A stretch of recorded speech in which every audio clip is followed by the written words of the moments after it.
Hi folks, welcome to my disaster of a motorcycle modification on the TW200. Boy, have I been spanked the last 2 days. It's just been disaster after disaster.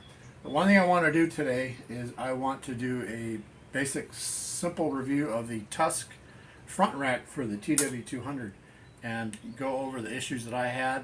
Now my bike is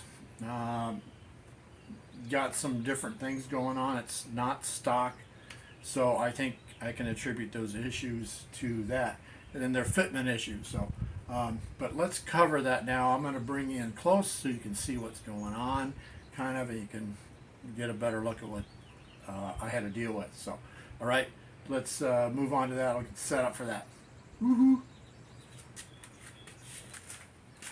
Okay, so here's the Tusk front rack. Like I said, I had a lot of issues, but originally I wanted to put it on the bottom, on this level here. You could see my front fairings hacked up, but there's a reason for that. But I soon realized that kind of dawned on me, hey dummy, you know, if you have it at this level and you put stuff on it, your headlight's blocked. So if you don't want your headlight blocked, you're gonna have to put it on this upper mounting position like I have here. Now the thing with the upper mounting position, and this is, I'll get into why I have my fairing hacked up, when you have, because I'm trying to fit everything together, lights, blinkers, all that stuff. You can't get your front fairing off, and I got a ton of electrical work to do, and I'm trying to get my blinkers set and my spotlight set here, and so I had to have this mounted and do all my electrical in place. And so I just thought, you know what, where's my bottom piece of the front fairing? I'm just gonna hack it up. Where is it? I'll show you. God dang it, I am professional at losing stuff. I'm really good at losing stuff. Really good. I mean, I can have this front rack, it took me a week to find it. Okay, sorry. Okay, so here's my bottom half of my fairing. Basically what I did was a couple strips of aluminum drilled and tapped, and so this can just slip out now. It's secure and everything, but I didn't know what else to do because I got everything going on at once and I just have to get it done. So let's set that aside so I can lose it again. Anyways, I'm going to take this bracket off and show you what was going on here. Okay, let's do that now. Okay, I'm going to leave my blinker mounted, and if you're wondering why I wanted the blinker that way, the blinkers I had, they aren't stock, but come here, stupid blinker. They're, I don't know what they are, but anyways, they would have looked like that, and that would be where they would be mounted. And I just didn't think that would work, so I mounted them here. Had to drill a hole in this vertical bracket. But let's get on to the issues I had here, and I'll keep this as short and sweet as possible. Also, with the mounting, I'll show you here in a sec. With mounting, if you want this is a perfect place to put a little spotlight. Right here, but with the Tusk rack, they require you, not require, but they tell you to use your, hang on, pause. They tell you to use your stock bolts for this bottom, which is fine, but if you ever want to add a bracket, you're going to need longer bolts. I just happen to have these KTM bolts, and you can see they're 1/4 inch longer, 5 millimeters or so. So it doesn't hurt to have longer bolts. And let me get on to the issues that I had. Basically what the issues I had, if you can see here, let me try and zoom in here, see if you can see this real close. Okay, the issue that I had with this bracket here, and I'm going to attribute this to, I don't know, I can't imagine that people have mounted these racks and not had issues. I think I'm a lone wolf in that area, but I have tapered steering stem bearings in here, and I think what that does is it extends the steering stem about, I would say about 200 thousandths, or maybe like 5 millimeters. So I ended up having to slot this down here, these holes here, and this hole up here, and I'll kind of show you that too. Pull that out. What I ended up doing, these holes here, in order to have all three fit, I slotted these down 2 millimeters that way, and this one up here I slotted up, just straight up, 1/8 of an inch, or about 4 millimeters, somewhere around there. Look, 3.5 millimeters, and that's the only way I could get it to fit. Also, these spacers, it comes with some spacers like this. This one's going to go right here, and if you're alone like me and you need a little third hand, put some Gorilla tape on there to hold it from falling out, and there you go.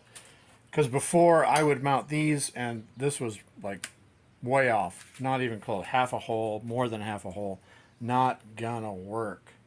So had to do that. But my review of the Tusk, I think just in its stock form for the stock bike, it'll work just fine. But for me, it's just been a battle. Everything's been a battle lately. Electronics, getting blinkers mounted, lights mounted. I had this all ready to go yesterday, all ready to go, and I turned my handlebars and I had my light right here, banged into the tank. I had the blinker here, banged into the tank, and also this bracket here, if you can see, right there, banged into the tank right there. So I had to notch that out. Man, I just had all kinds of stuff. I even broke a bolt in my triple tree. I was putting on pro taper. You can see my high bars, whatever. Can we see that? Pro taper right there. Yep, broke a bolt in the triple. Had to drill that out. I'll show you a picture of that. It just sucked. But anyways, you think what else I can talk about? There's got to be something stupid I could talk about. Let me think. Give me just a minute, okay? Give me just a minute. Okay, so I'm going to say my review of the Tusk front rack for the TW200 is a positive one. If you modify bikes a lot like I do, you're going to have issues. And the issues that you're going to encounter, you're going to need some special tools. Personally, I have a lathe and I have a mill, and I really couldn't do this easily, as far as modifying this bracket. I couldn't do it easily without the tools that I have. So also, I mentioned that I broke a bolt in the triple tree. I'll show you a picture of that again. That just sucked. And I attribute that to, in the manufacturing process, that hole was not tapped all the way through. It was like maybe 1 or 2 threads that weren't tapped all the way through. So I'm putting on these Pro Taper bars. They're 1 1/8, so I needed adapters. So when I ran the bolt in for the adapter, it bottomed out on that last not there thread or so, and I was like, oh crap. So I tried to spin it out, and it's a no-go. So with that said, if you're gonna get into this arena of modifying bikes, you're gonna need taps. This is an M8 by 1.25, pretty common, and an M6 by 1, I believe. Basically what I did is I had to drill that bolt out, ran a tap through. I actually ran a tap through all the holes in my triple, my upper triple, my lower triple, with this tap, just because getting bolts out sucks. I mean, that cost me 3-4 hours just trying to get one bolt out. And then actually when I pulled the triple off, I found another bolt that was broken that was holding my ignition on. So there's another bolt I got to drill and tap out. So it's like, help me. But anyways, I hope that was helpful. I hope that was informative. I'm trying to keep these videos concise and simple and direct to the point as best I can. So if you got any questions, let me know. I would assume 99% of you are not going to have the issues that I did. But if you have tapered stem bearings in your headstock here, you might have issues. That's a possibility.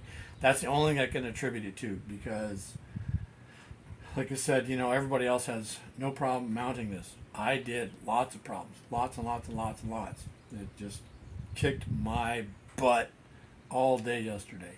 So anyways, hope that was helpful, hope that was informative, and we will see you next time. I think I'm going to do a review of the Tusk rear rack, which, sorry to say, I had a butt ton of issues with that too. And there's nothing modified back there, but I did. So anyways, adios. Take care.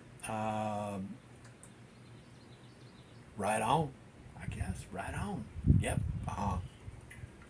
See you later.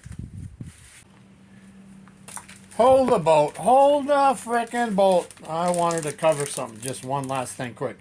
Now, for the front brake on an older TW, your drum brake, the routing normally, this used to be the bracket. It had a little loopy-loop thing here. You can see. She gone. So I chose to route my brake cable for a pre-2000 inside the bracket here. And I can just zip tie that, I think, or just loosely zip tie it, and that takes care of it. One thing I do want to say too, I've been using these cable clamps here. Kind of generic but cheap and replaceable. They're 3/4 19 millimeter. You can see here I have one right there where the front brake stay would be, and I'm gonna possibly be using that here. I don't know, but with this the way it is, you can see it's not going to catch on anything, which is nice, because if you ride like I do out in the woods and out in the brush and the stuff, you want to make sure that this sucker doesn't get snagged on anything. So that's all I got for you guys. That's it. That's it. Just, broken crap, and oh wow, frostbite out. The turd wagon is going to be out on the road next week. Oh yeah. 2 weeks off on the turd wagon. Hopefully she won't break down. We'll see. Adios. Thanks so much, people, for watching. I hope you appreciated this. Hope you enjoyed it.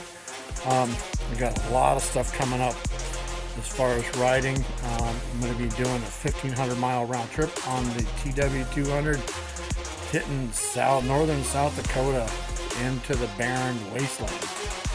Adios. Frostbite out. Take care.